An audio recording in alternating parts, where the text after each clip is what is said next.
I'm Brett Mizora, and I created the pitch that brought us to the Battle of Broken Mirrors. My name is Teresa Attridge, and I am the lore facilitator for the Battle of Broken Mirrors.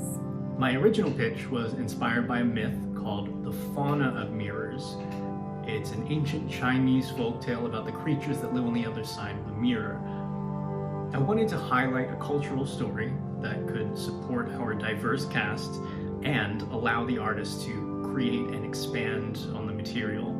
I did a lot of research about mirror myths in various cultures. Fun fact, every culture has a mirror myth. It was important that we remain respectful to the cultural significance of the story and any sort of cultural stories that we ended up bringing into the piece as well. One of the coolest things about Roram is that it is an entire world. I mean, there's like oceans and Arctics and islands and forests, and I really wanted to emphasize through the storytelling that there was a place for everyone here. There was a place for every kind of magic. It was as diverse and as varied and as beautiful as our world is. Whether it's the tiger attacking the people of Roram or the forces of evil in our own world, both of them seek to cause despair by separating us. I loved the opportunity to create an entire world that anybody could fit into. I think that fantasy is often,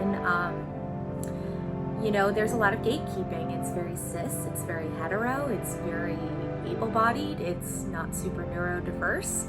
And the opportunity to create a place where everybody could come and show what innately makes them magical, what they believe is magical, was sort of, that was the payoff. And the lore with all of these actors and all the development they've done, it is so deep and so broad, and it's really special.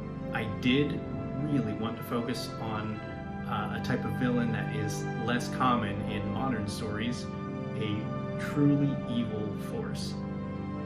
Many stories today emphasize the redeemable qualities and the gray areas, anti-heroes, or simply villains that you sometimes end up siding with. I feel that with an oversaturation of those types of stories, we can lose ourselves in those things and become distracted from taking any real action. There are certainly forces of evil that plague our world today, and fear, despair, and inaction only fuel those forces.